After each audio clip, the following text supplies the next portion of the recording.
This is ACOFAE.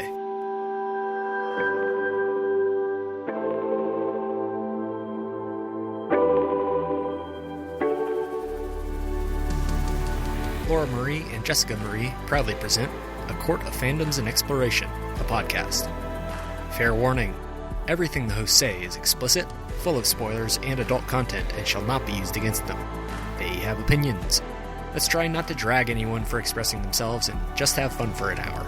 We all deserve it. This episode contains spoilers from Sayonara Wild Hearts and includes mentions of characters from the worlds of Sarah J. Maas, Sailor Moon, and Mario. For full list, please see show notes.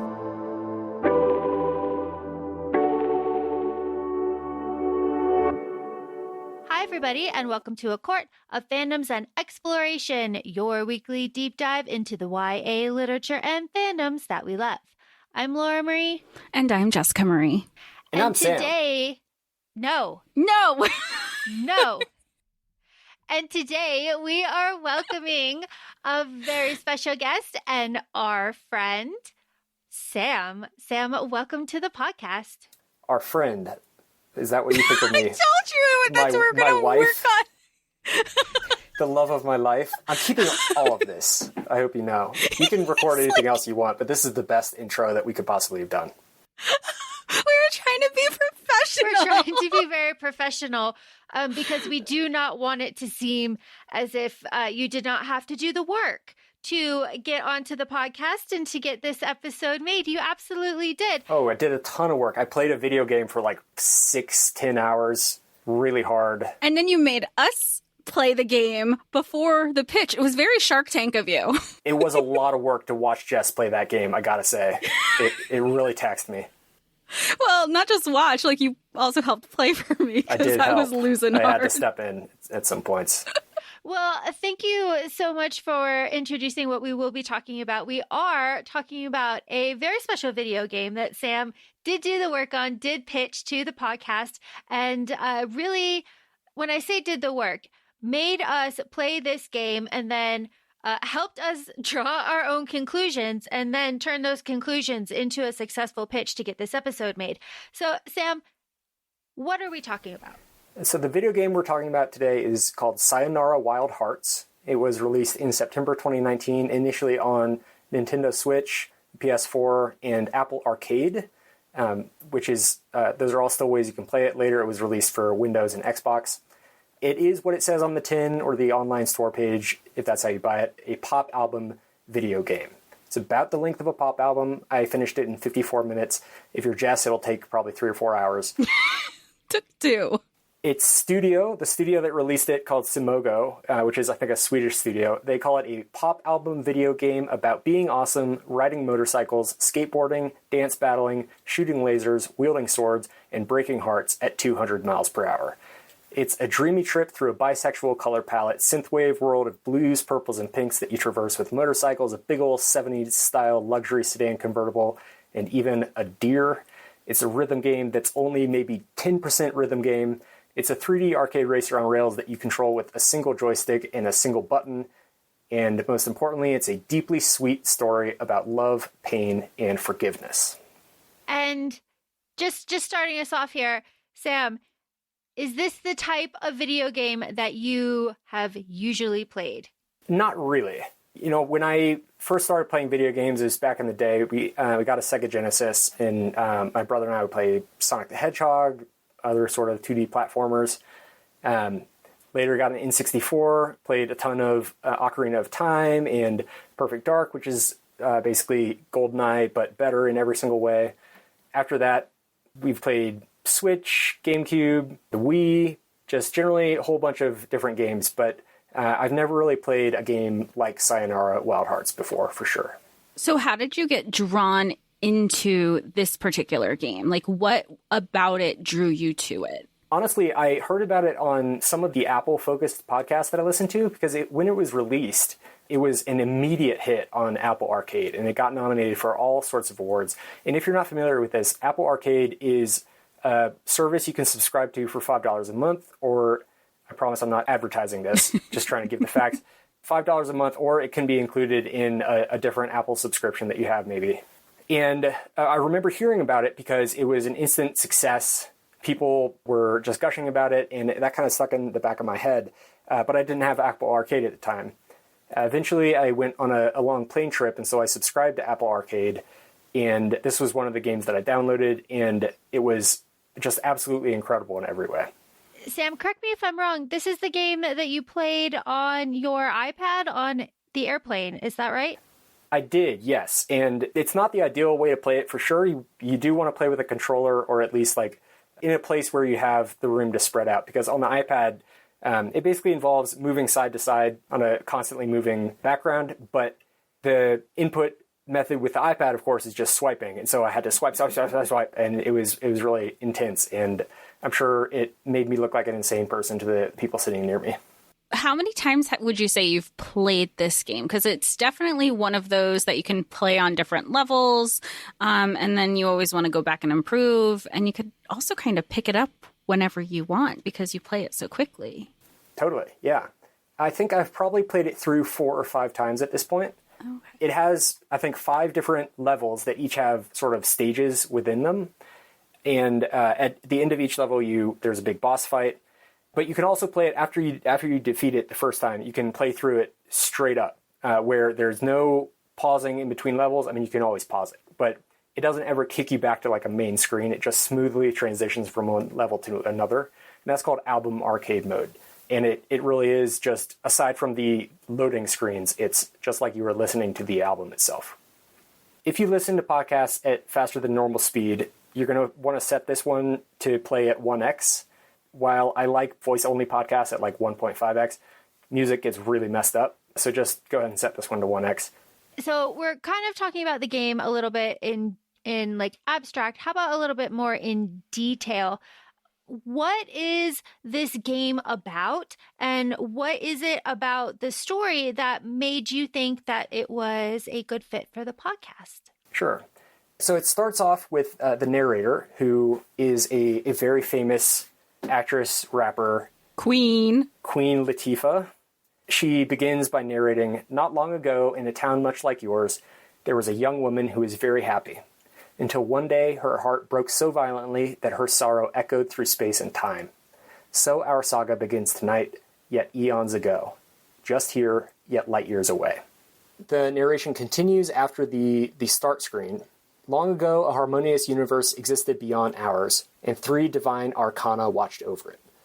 Now, if you're not familiar, the arcana, these are tarot cards. The 3 divine arcana they're referring to here are the High Priestess, the Empress, and the Hierophant, also known as the High Priest. Tarot is a huge theme throughout Sayonara Wild Hearts, as you might guess. I'm personally not into all that, so I did some cursory browsing around to figure out what the sort of standard meanings of the different cards and arcana that we are going to meet, figure out what those are. But I'm sure I'll get some stuff wrong. So if you're big into this, don't put a hex on me or anything. We'd love for you to comment anything I got wrong, anything that I missed. Maybe you can even play the game yourself and give your own interpretations. That would be really cool. So all that said, I will continue. One night, a cursed arcanum intersected the astral highways, and along with her star-crossed allies, they stole all harmony and hid it in their vile hearts. Before the divine trio started to fade, they created a heroine from the shards of a broken heart and hoped that she would one day be strong enough to save their world. And at this point in the game, this is still a cutscene. Our hero is asleep in her bed, and a fairy comes in through her window and wakes her up, and she follows the fairy as her world gets turned upside down. She falls out of her window, and she falls into a super cool, very dreamlike landscape where there's just a track. She's longboarding down the track, and she's following the fairy. I don't know. Something that really stuck out, even from the beginning, is I know that our main character starts off in bed, but it's just really this beautiful journey through heartbreak and mental health, because I rewatched a playback today, and you're like, she's probably depressed. She's depressed as hell. And all of a sudden there's something, this energy, this fairy kind of leading this person to be like, hey, we can use your help in this alternative universe. Join us, shall you? And she's like, well, I got nothing else going on and I'm miserable, so it can't get much worse than this. Yeah, that's so right. Going back to the 3 divine arcana, again, those were the High Priestess, the Empress, and the Hierophant, or High Priest. The High Priestess represents internal wisdom, as well as the confluence of instincts and intellect to determine one's actions. These descriptions are from the fandom wiki for this, which is great. The Empress represents creativity, caring, and the ability to see the wonder and beauty intrinsic in the world. And the Hierophant, education, self-awareness, and understanding of the esoteric or obscure. And these are all things that our hero loses as her heart breaks and she falls away. She becomes a shell of herself. She's misanthropic. She's depressed. And as you said, Jess, one day the fairy comes in and begins to lead her out of it. And that journey that she goes on is the game. And I want to say the level design for all of these levels is absolutely beautiful.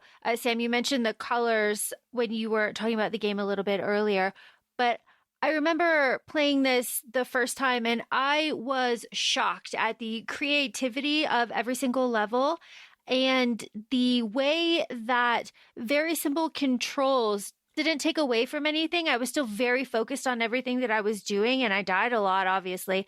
But there are like visual indicators that tell you where to hit the buttons, and I thought that was very creative and very helpful. And some of the later levels are things that I would never imagine in my wildest dreams. So this game is absolutely phenomenal from my perspective. Sam, at what point did you think that this would be a good game for the podcast? Honestly, I didn't really think it would be, or I didn't think it wouldn't be. I didn't think about the podcast and this game intersecting at all. Until a few months ago, Laura came to me and said, hey, for your birthday, would you like to do an episode on anything?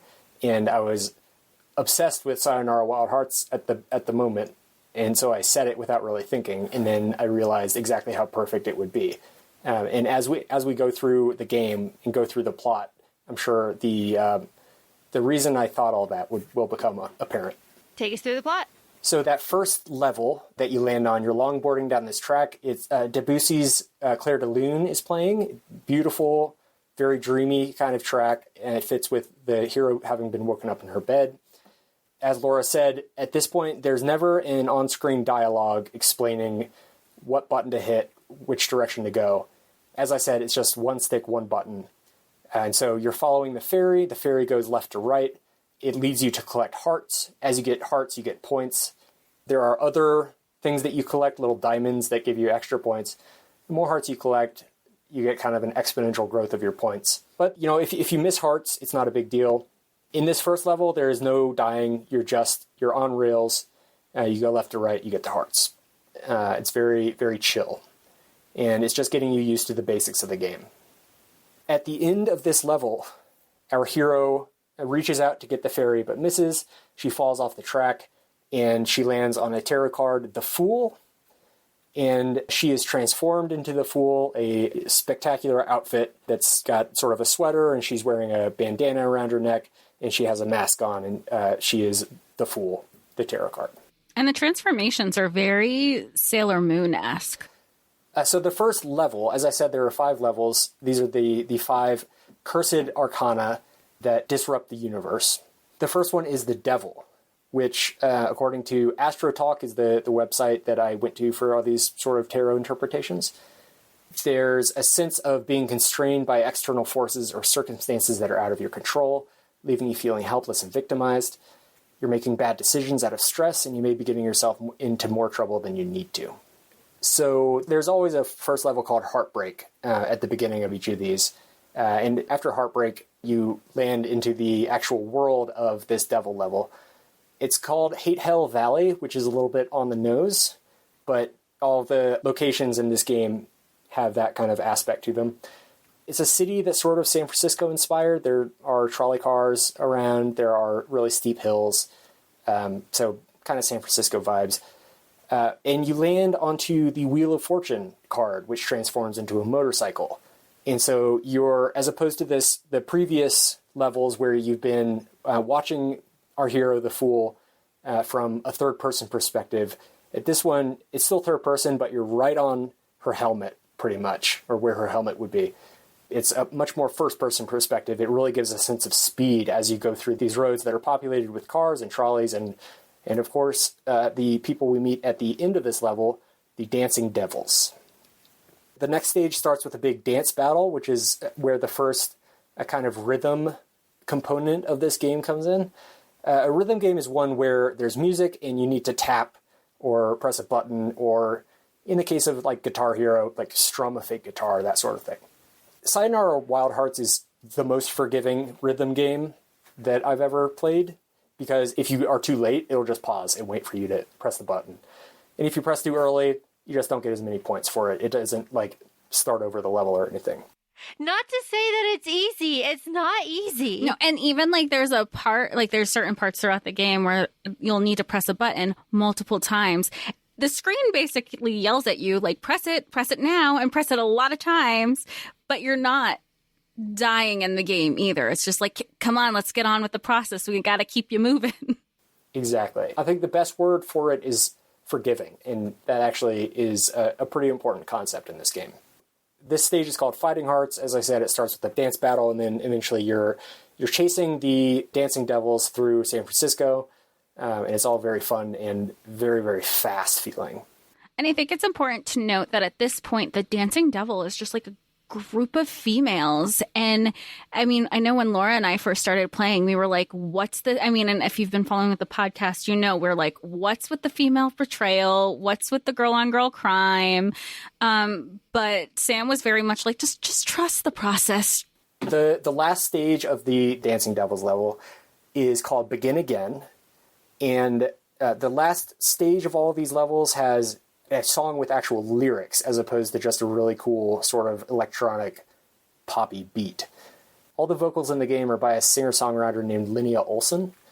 And this first one is Begin Again, which is also the name of the level. And it's basically a breakup song. It starts out with the lyrics, "I can still recall, trudging through the cold December snow, we didn't know that it was the end, that the saddest story ever told would unfold."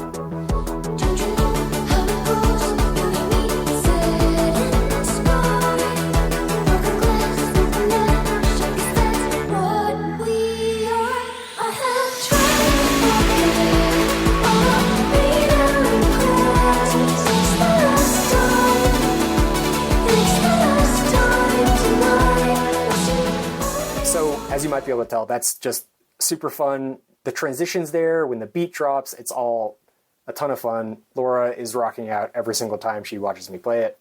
And she's actually tolerant of watching me play it, which is not true of all games, but the music is just that good. I am tolerant to watching you play this because I have a problem with certain first-person shooters, which is a type of game that you have a tendency to play a lot of.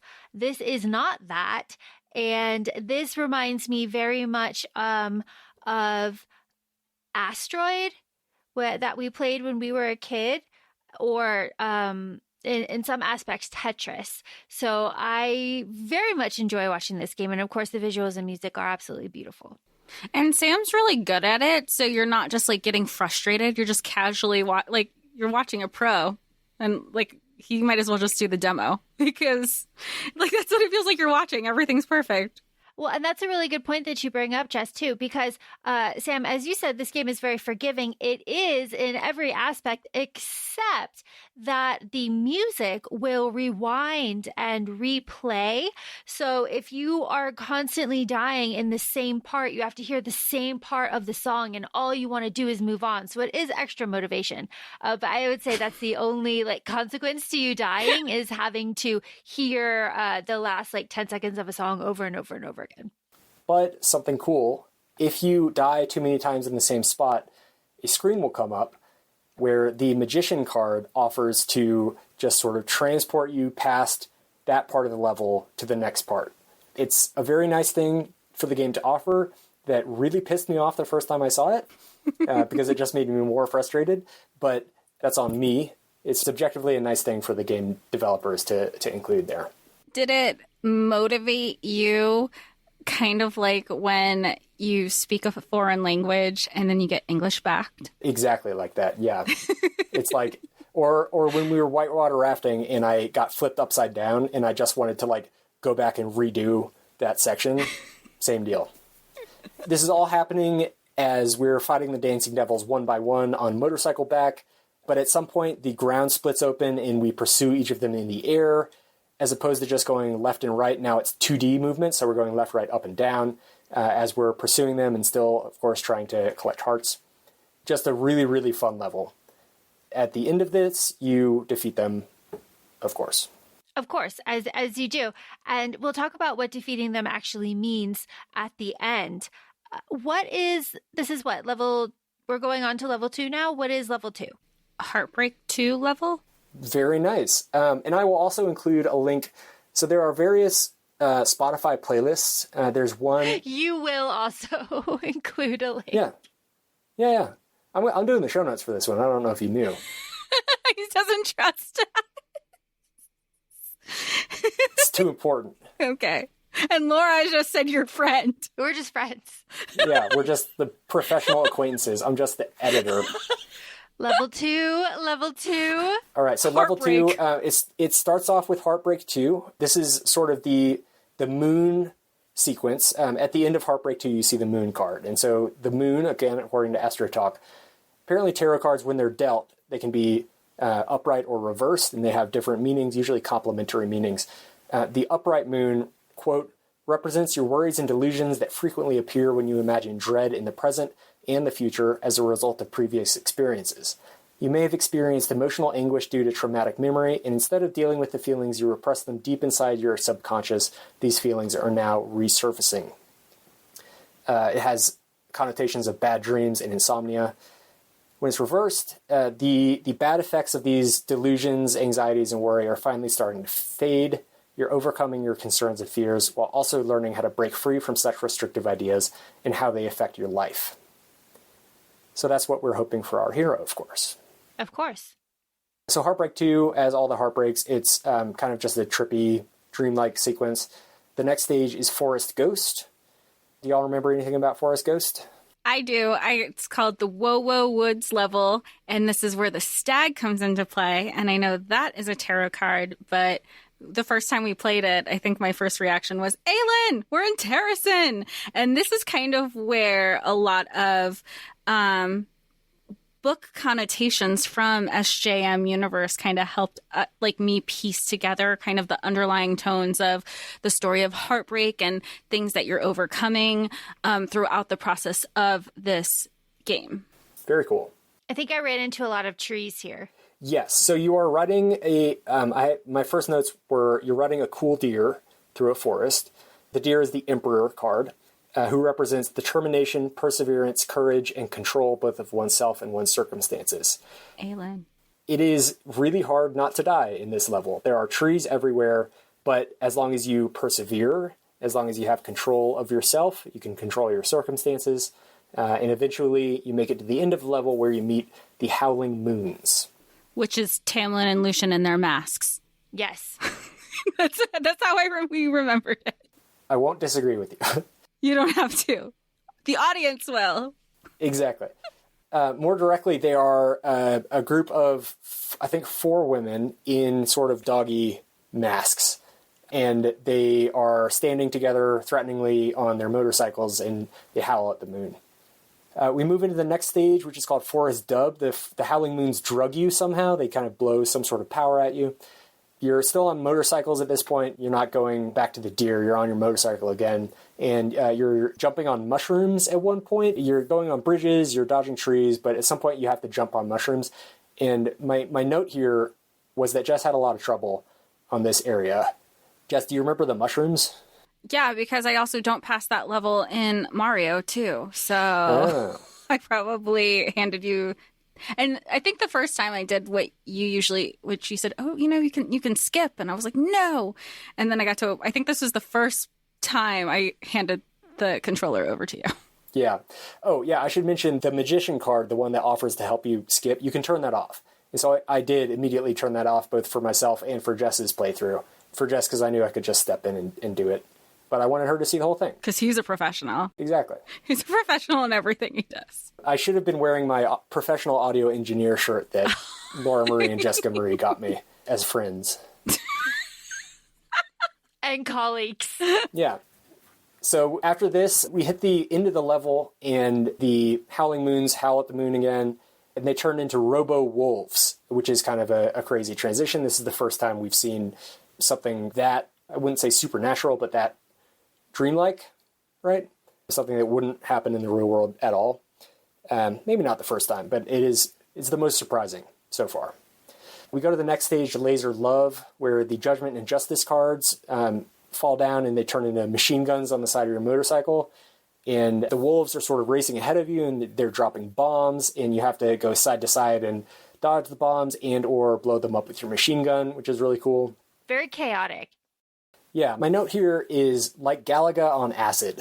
Oh, I was going to say Sonic when he's like constantly rolling and Robotnik is throwing stuff, but you're still trying to get to him under the big machine. Yes, also a very good analogy. Eventually you do get to the end, and then we transition to the final stage of the level, Dead of Night, where, again, we have lyrics in the song. This is my favorite level. Yeah? I think it's because it's the only one that I was really good at. Okay, sure. I mean, that's as good a reason as any. Laura, do you remember this level? Not offhand. Okay, you will. The song starts with, "Can you tell, does it show, I'm alone in a city of ghosts. I wake to the howling sirens. I don't know where to start in the search of the beat of your heart." Can you tell? I'm not going to play that part. The song's so good. I was like ready. I know. The song's so good. I think it's like I was good at this level. The song is good. I think that it's just like a good culmination of why I liked it. It's got everything.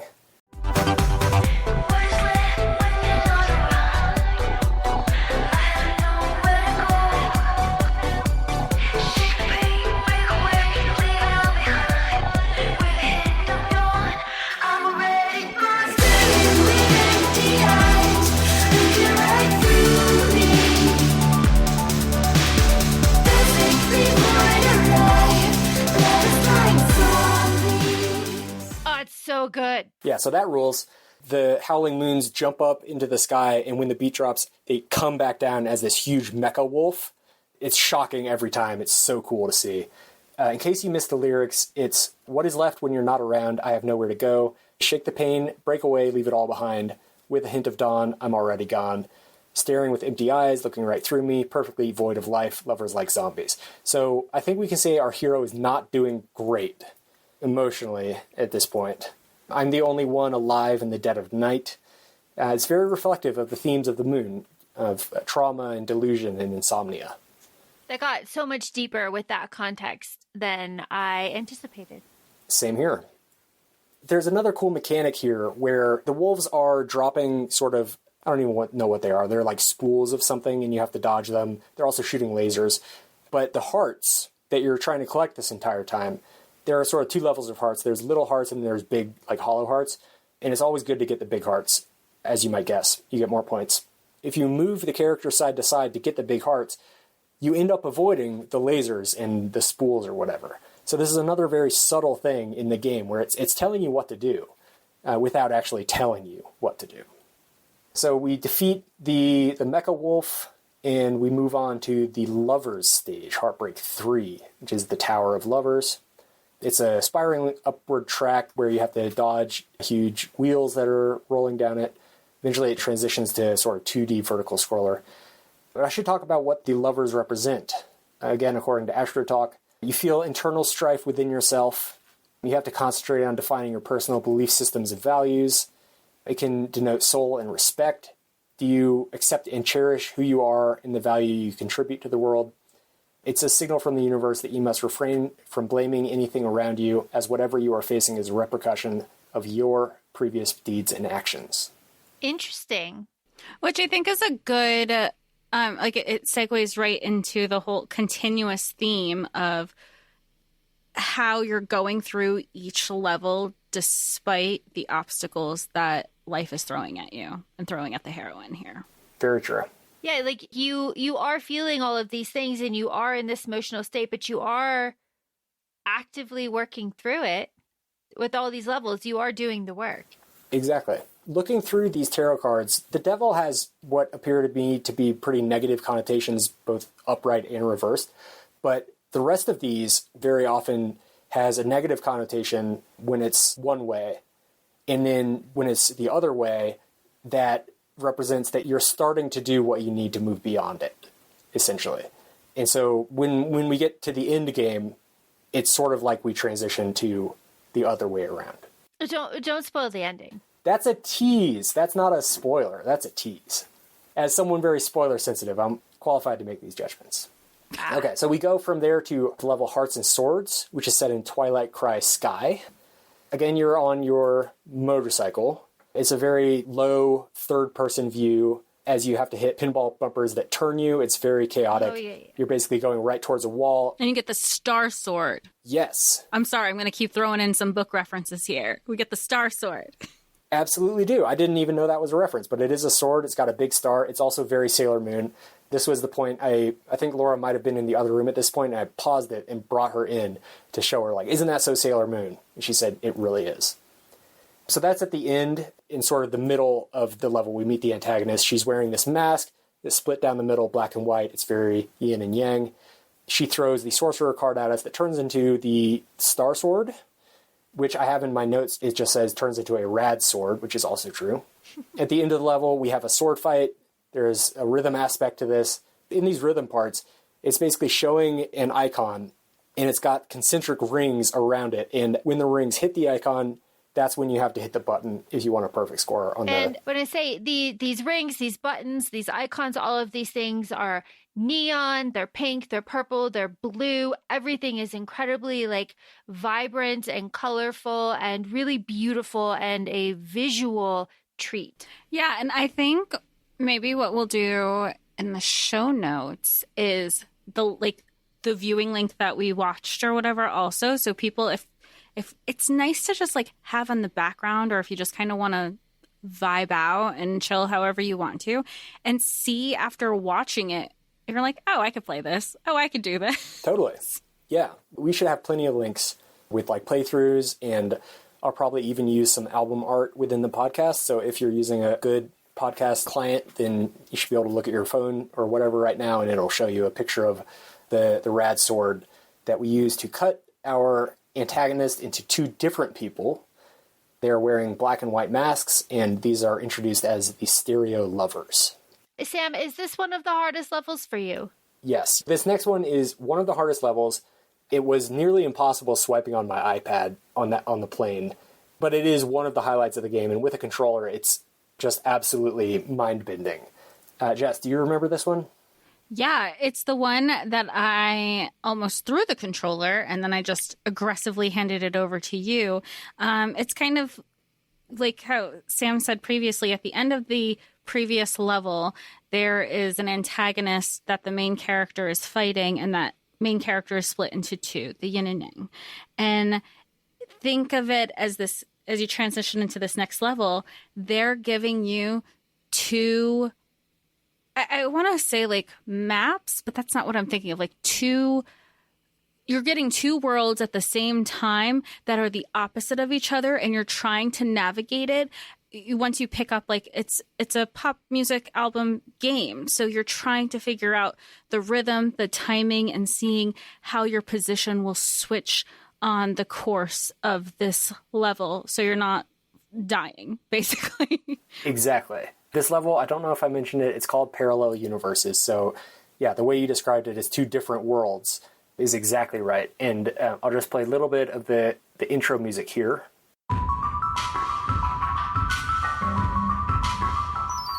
So at each of those triggering snap sounds, the antagonists are actually snapping. And whenever they snap, it transitions from one universe to the other. And again, I think you're on your motorcycle in this one. Yeah. Whenever they snap, the level changes, and the highway that you were riding on is now different, right? So where there was no obstacle in front of you, maybe now there is an obstacle. Where you were following a trail of hearts, now the hearts are on the other side of the road. And so you have to really think ahead and kind of maintain both universes in your mind. And as you switch to one universe, okay, I'm going to the right side of the road now to get those hearts. But when they snap, I need to go right back over to the left side of the road to get those hearts. and also to avoid the wall that's coming up in front of me. It's really, really hard, again, especially if you're swiping on an iPad, but even if you're not, just the sort of mental effort required to keep the two of them in your head at the same time is really cool. But like all great games, it makes you start to feel like a genius once you do get the hang of it. Sometimes you recognize that a pattern is developing so that you don't even really need to think about it too much. You just go in one direction and then the other. And then as you have developed this skill yourself, eventually the fool learns to snap between universes herself. And so they're all three sort of snapping between universes together. Really, really great level. One of the best levels of any game, in my opinion. Absolutely. I would say one of the more creative levels that I have ever seen. The most creative level that I have ever seen, I believe, is at the end of this game, but I'm very excited to talk about it. What is the next level? The final stage of this level, Mine, it's a song about possessiveness.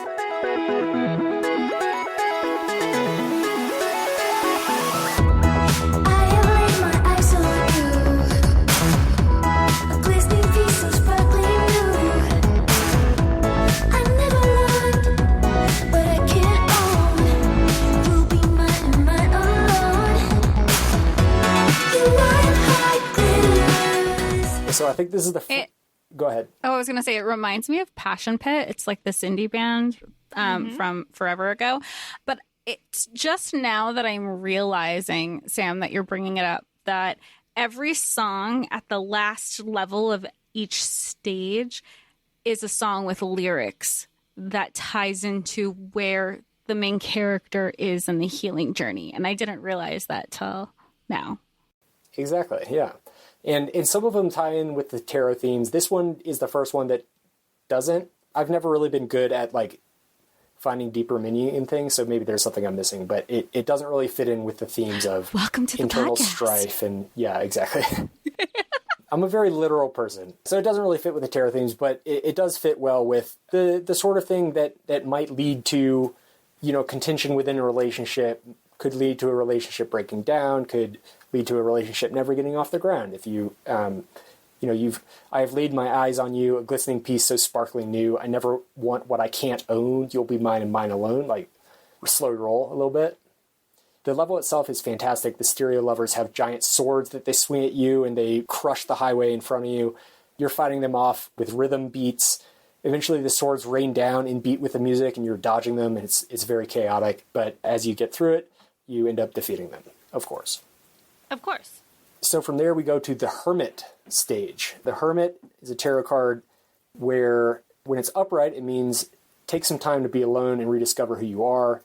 Your deepest sense of truth and wisdom is within yourself, not in the distractions around you. When it's reversed, maybe you've overdone it a little bit. It was good to take some time for yourself and reflect, but now you need to get back out there. Debatable.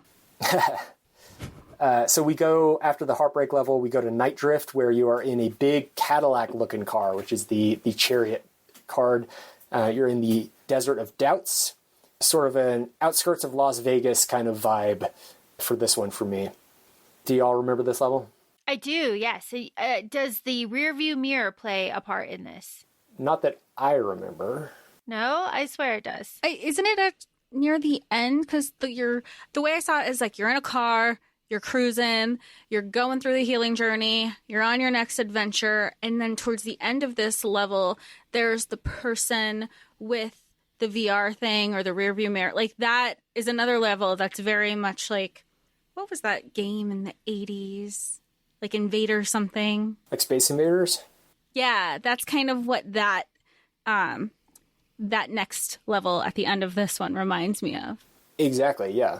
As you said, we meet someone at the end. This is Hermit 64, sort of in allusion to the games of our youth. Hermit 64 is wearing, as you said, a set of VR goggles, and she somehow turns you into a game cartridge and sticks you in the side of the VR headset, the VR headset being the World tarot card. I'm sure that means something. This is a wireframe level, so none of the walls are opaque or anything. You just see the lines that denote where walls are. Same with the hearts. They're all just heart outlines. And it's first person. This is I think the first person level that we have. You are going left, right, up, and down, trying to get these hearts and avoid walls, and the walls are moving around. At some point, the world starts rotating around, and we need to dodge a barrier as the world is rotating, and that adds a little extra sizzle to this level. Jess, as you said, it's very reminiscent of old school Game Boy games almost. Just very, very simple graphics. Really a lot of fun. It's also a very chill musical experience. Very slow level, as opposed to all of the levels that we've done so far, where you're going fast, fast, fast all the time. This is very slow. So it's a nice little bridge, in a way. Do you think that's intentional? The journey through the Desert of Doubts is a slow... I think it is. Right? With all of your tarot, all of this here, it's a slow kind of slog through that to get to the other side. Could definitely see that. Yeah. We can think big thoughts here. After you finish that level, we transition to the last stage, which again has lyrics. The song is The World We Knew. I'm too young to remember when the world was alive.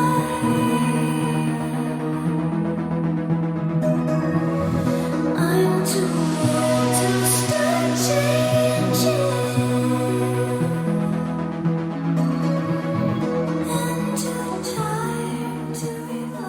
So the entire song is like that. There's never a big drop, and it transitions to a fast beat.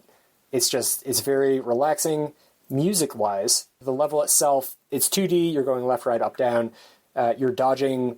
Some ships are coming at you. It's, like you said, just Space Invaders in some places where it's sort of vertical stuff coming down at you. In other points, it's more like asteroids where it is a full 2D range of motion where you have to go maybe like to the sort of northeast of the screen to avoid stuff that's happening down at the southwest. You're chasing hearts, you're avoiding snakes, you're avoiding ships that are firing at you.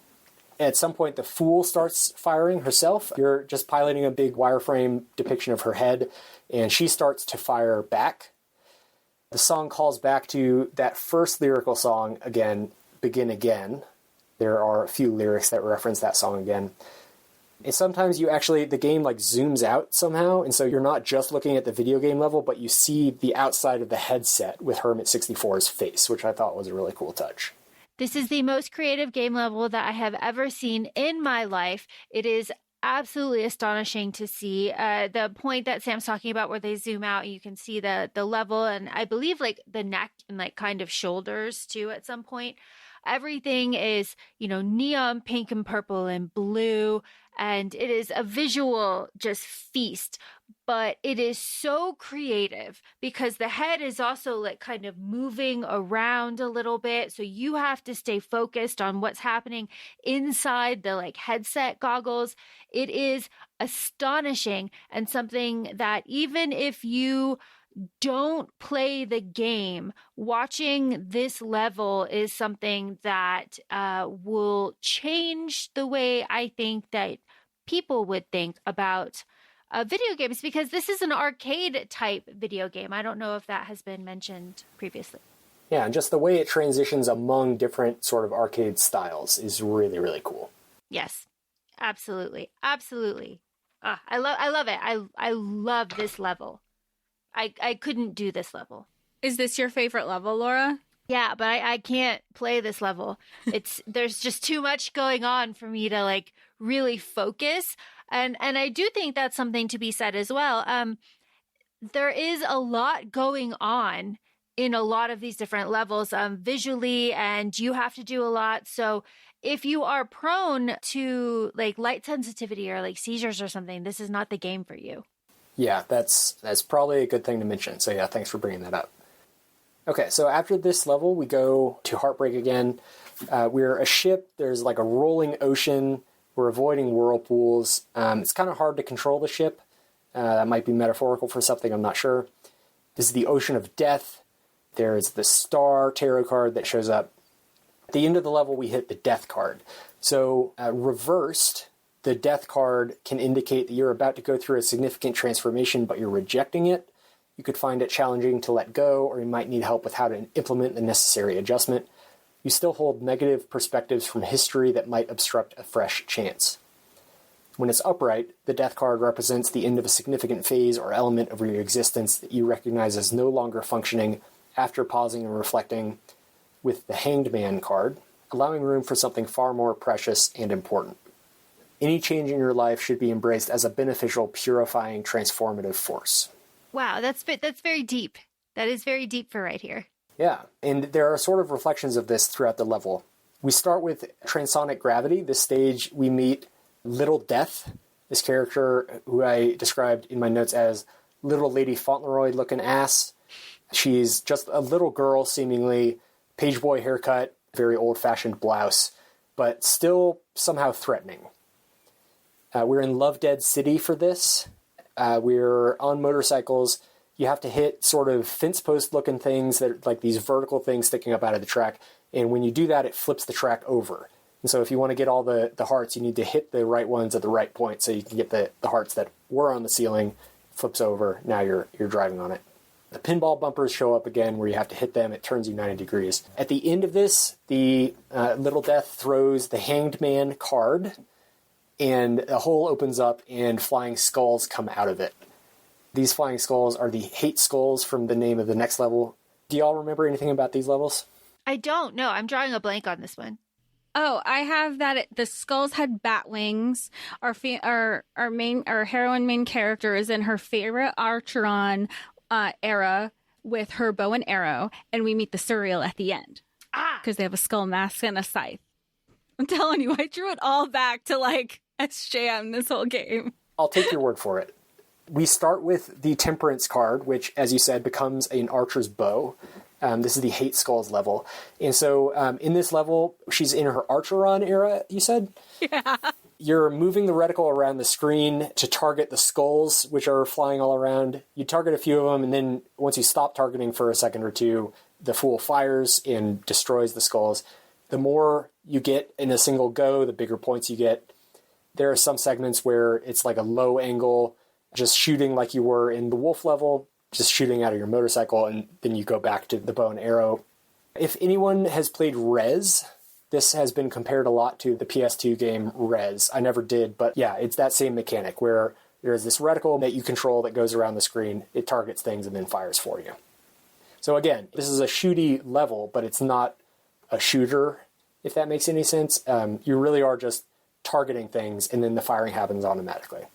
So it's pretty gentle, except for all the, still having to dodge stuff, and it's chaotic as before. So the second to last level here, this is a pretty special level, the death level, where we have two stages at the end that both have lyrics. The first one is called Inside.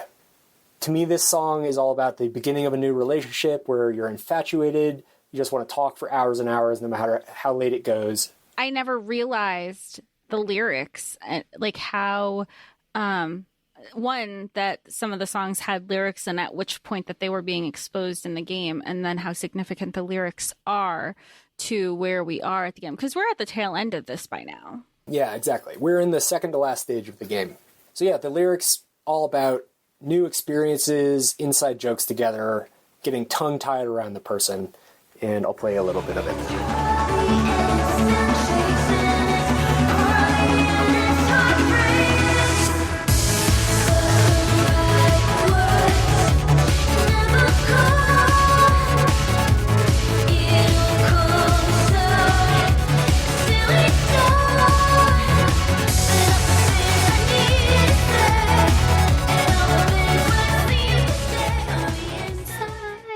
Oh, come on. I know, we're going to get a copyright strike. That was like 28 seconds. I don't want to go beyond that. And it's Charlie, and it's Milkshakes, and it's Carly, and it's Heartbreaks. Those references are Charlie XCX and Carly Rae Jepsen, who were both cited by the developers as influences on the soundtrack. So cool! Right? Isn't that great? But the right words never come. It all comes out silly dumb. And all the things I need to say and all the big words seem to stay on the inside. As far as the level itself, the song is fantastic. This is one of the best songs. The level is one of the hardest levels. Little Death drops the sun card. It turns into this crazy electro wheel where there's like lightning coming out of a central hub, and the lightning is like spokes. it's rotating. The whole level is rotating, and you have to find the like wedges of the wheel that you can get through safely without getting shocked and having to start over. The motorcycle is like riding on the inside of a tube. Moving the controller left and right rotates the tube. It's very trippy and disorienting. At the end of it, you punch Little Death a few times, and eventually she pukes, and you ride her puke. It's pretty gross, but it fits in with the sort of theme of the death card, where any change in your life should be embraced as a beneficial, purifying, transformative force. You're passing and removing restricting elements, leading to a more fulfilling experience of life. You are expelling all of the negativity. Exactly. In the form of a vomit track that's kind of trippy. You're still rotating the level. At some point, you think you're done. You KO Little Death. You do the real fast taps, which happen at the end of all of these levels that I think Jess mentioned before. You collect her hearts, which is usually an indicator that the level's over. But suddenly she's back. She's pissed, and she's huge. She's this crazy monster with huge bat wings, and she's swiping at you, and she's firing lines of lightning. It's really hard. She's wearing this mask, and eventually you punch her mask, and it breaks, and it reveals this big Cyclops eye. And if you've ever played a video game before, you know I'm going to have to destroy that eye. And eventually you actually destroy everything else, and her eye is all that remains. And it's just kind of looking around all scared. Laura, do you remember me playing this level? Yes, I do. Because every time you play this level, I am wondering why she is fighting her inner child. Jess, your face. I didn't even know it was her inner child till just now. It's a very good interpretation. It's very insightful, yeah. I can think of nothing else that it could possibly be. Yeah, because it's like a little 8-year-old looking kid or something. Yeah, and it's at the last level, right? It's like the deepest part of you. It's the thing that you really have to heal in order to become who you're supposed to be, right, on this journey. Yeah, and maybe this is something like she's giving up on her foolish expectations. She's moving past any remaining immaturity that she has. She's being more realistic about what she wants and what she needs. We go on to the final stage, which is called Wild Hearts Never Die. The cover art for this one is our hero below the Fool, and she's surrounded by Howling Moon, Hermit 64, Dancing Devil, and Stereo Lovers. It starts with all of those cards, the Devil, the Moon, the Lovers, the Hermit, and Death, slamming into the screen, forming a pentacle around the eye. It all sort of circles around, and then you fall into the track. The eye is shooting a laser at you. Cards are falling onto a track, forming walls that you have to dodge. Eventually, the eye, for some reason, has swords, and it's spinning around, and you have to go all the way to one side of the level and then all the way to the other side of the level. It's very chaotic, very frustrating, but the soundtrack for it absolutely slaps. This is called Wild Hearts Never Die.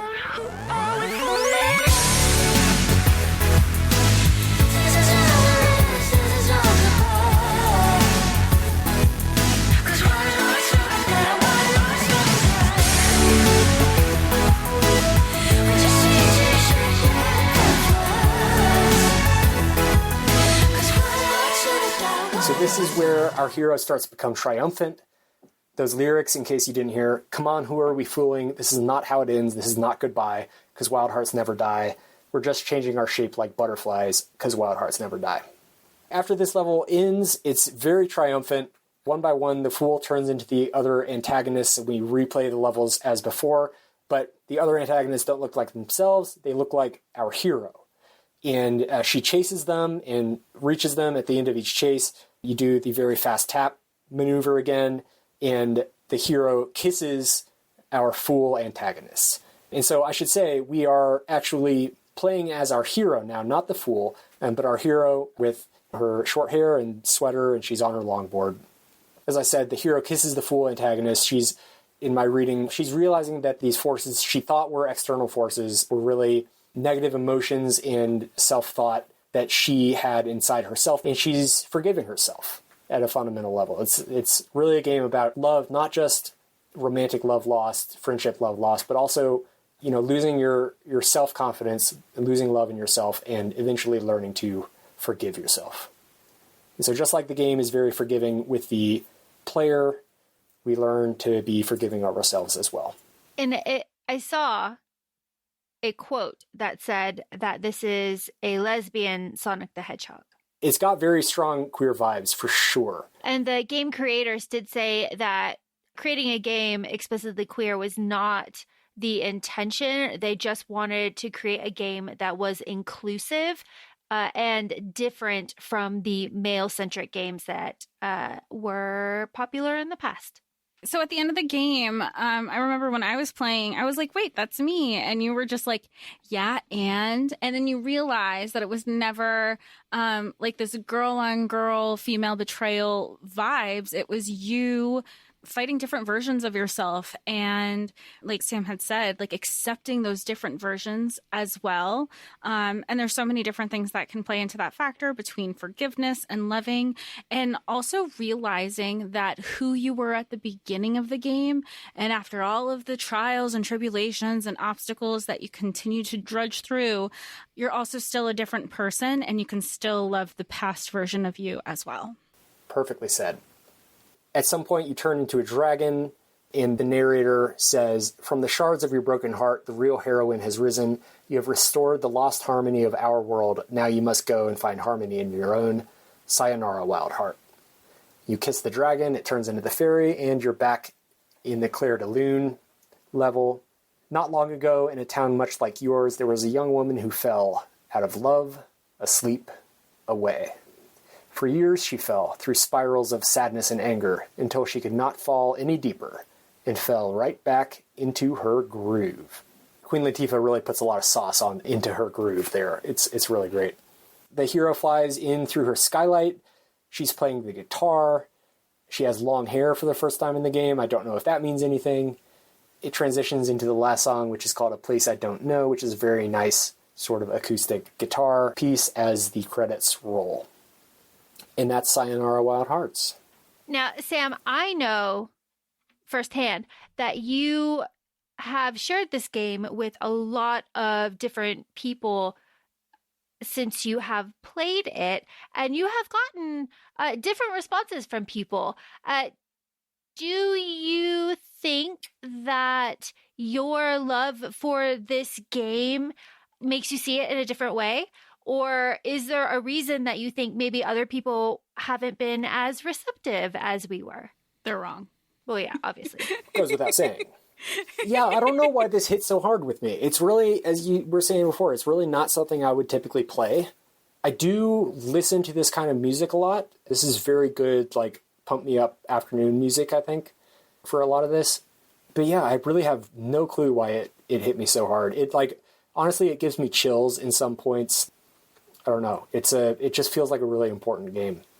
Do you have a favorite level, or is it split where you're like, I have a favorite song, but I have a favorite level, and they're not the same? Great question. My favorite level is definitely parallel universes, the ones where they're snapping and you're going between the different worlds. Such a flex to be like, oh, no big deal. I just love the hardest level. My favorite. Yeah, that song doesn't have lyrics. It's really cool. But the songs with the lyrics are the coolest for me. I think probably either Inside or Wild Hearts Never Die. Probably my two favorites, the two that play at the end. I want to talk a little bit about the sort of behind the scenes. I know sometimes y'all get into that with movie stuff. You would know. Exactly, yeah. So I'm going to link to a page on the Simogo website. This is the studio that made it, where not their announcement, it's not when they first announced it, but it's when they were getting ready to publish it. They call it a suit made of pop culture. It's Outrun, the Teddy Girls subculture, Carly Rae Jepsen, Rez, Cafe Racers, WarioWare, Bloomkin, the 1950s, Modern Dance, Akira, F-Zero, Space Harrier, Sia, Gradius, the 1980s, Charlie XCX, Sailor Moon, Windan, Tron, Rhythm Tengoku, Punch-Out, and a good portion of ourselves, strangeness, and mysticism stuffed into a blender.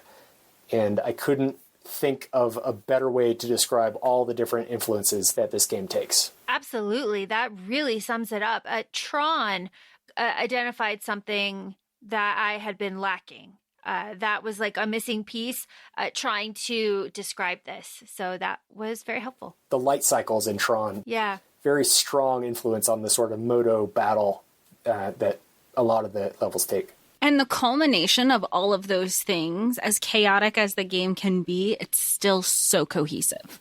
It's so cohesive. Yeah, exactly. And as varied as all the levels are, they still all work together, I feel like. Simogo talks about they wanted a spectacular cinematic 3D action game, but they didn't want to go past the simple controls of the arcade machines of the past. There needs to be awesome action games without convoluted systems, a game that could be enjoyed equally by people who play video games all the time and people who have no interest or are even scared to play video games. We wanted that game to constantly throw new surprises at you without having to explain new control schemes, mechanics, or systems.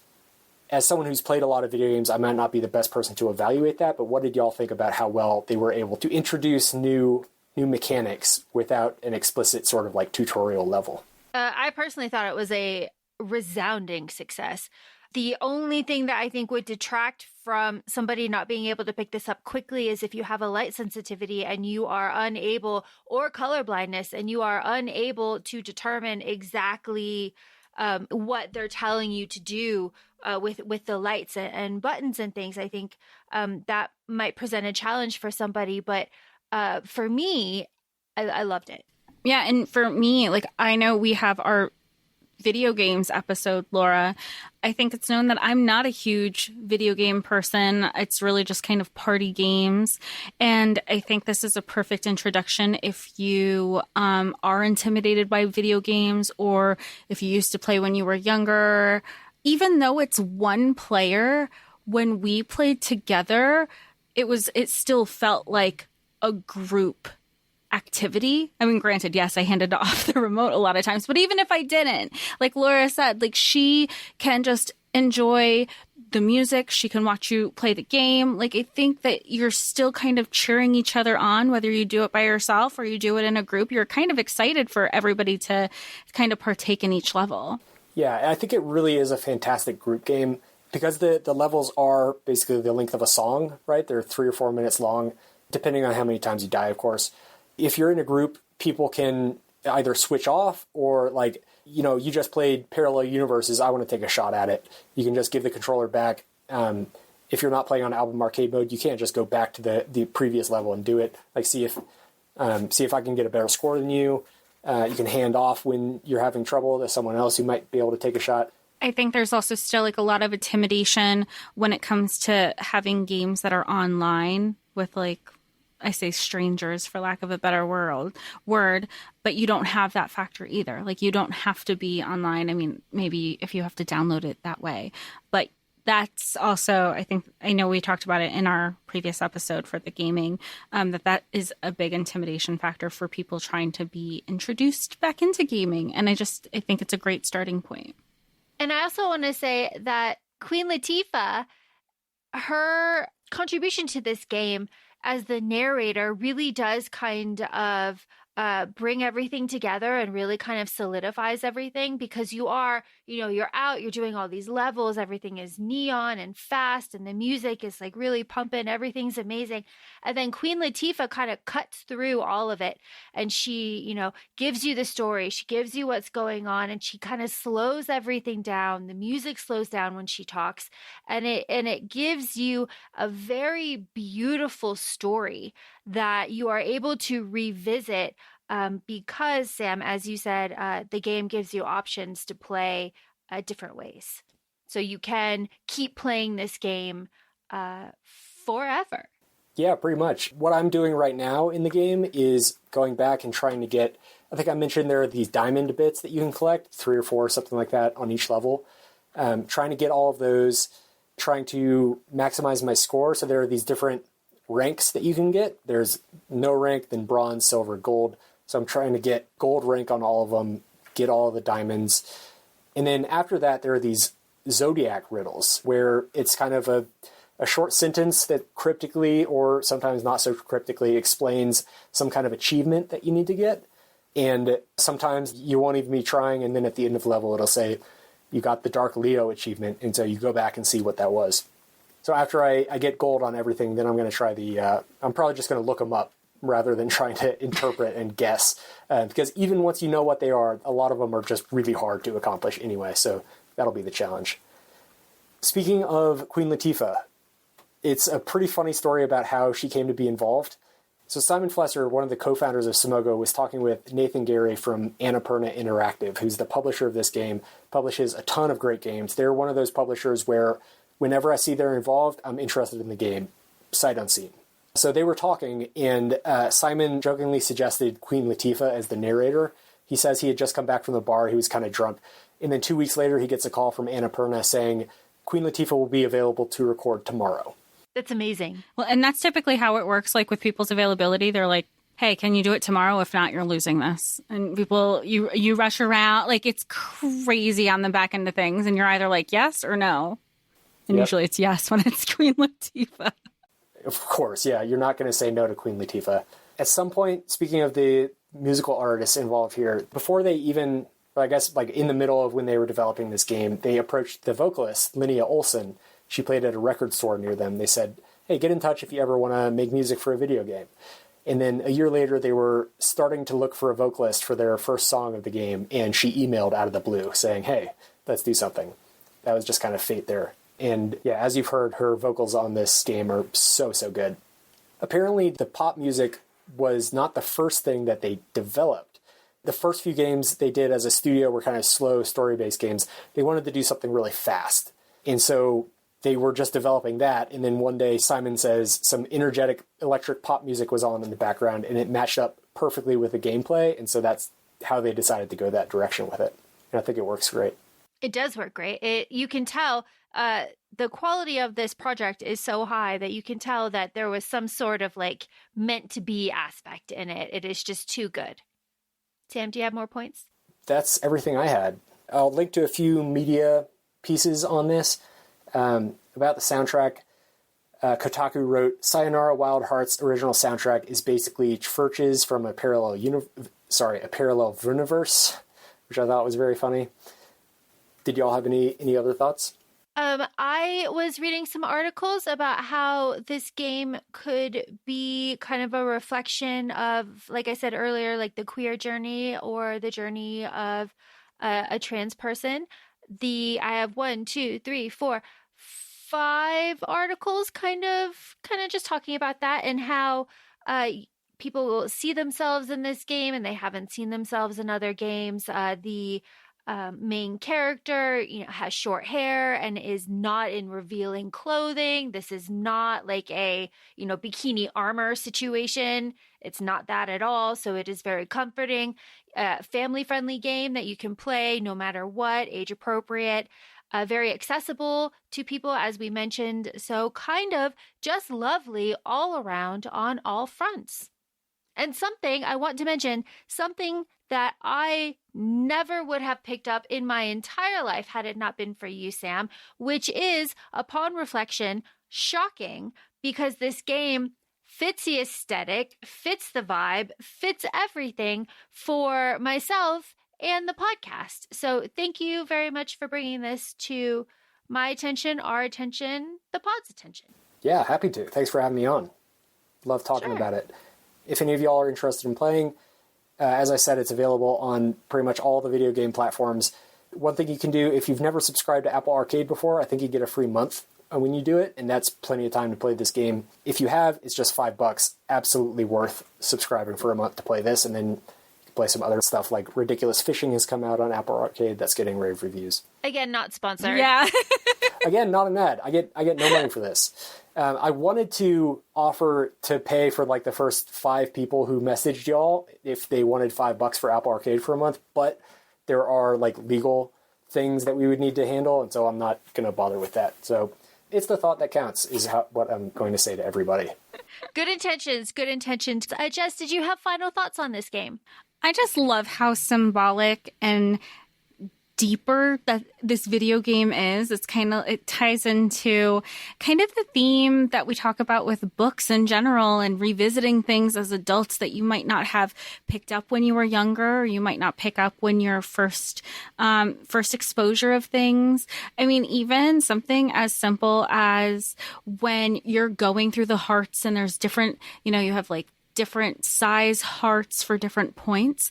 It's just another symbol of literally going through the hearts. You're going through the heart, through the heartache, through the pain. It's all very symbolic and it's so much deeper. And I mean, that's also the podcast where we're like, maybe we're just deep diving into something that's not the intention at all. But everything is very intentional in this game because even, Sam, when you're breaking down where we are in the levels, which tarot card that we're looking at in the levels, those are all symbolic in which part of the journey the character is going through too. Totally. Really good points there. Well, excellent. Well, I would say, Sam, thank you for being here. This was very fun. You are an excellent friend and colleague. It's very kind of you. Happy birthday, friend and colleague. I'll see you at the water cooler. TGIF, am I right? Fellow worker and acquaintance. How about that weather? Oh yeah, it's a hot one. Sport. How was the sport Go over team. the weekend? Go sport. My goodness. My goodness. Well, happy birthday and thank you, Sam. And if you loved this episode, then let us know because editor Sam works hard on all of these. And feel free to follow the podcast. We're on Instagram, ACOFAE Podcast, and we're also both on TikTok, ACOFAE Laura and ACOFAE Jessica. Thanks so much, and we'll talk to y'all soon. Bye. Bye. Bye. Bye. You're a menace. Stop it.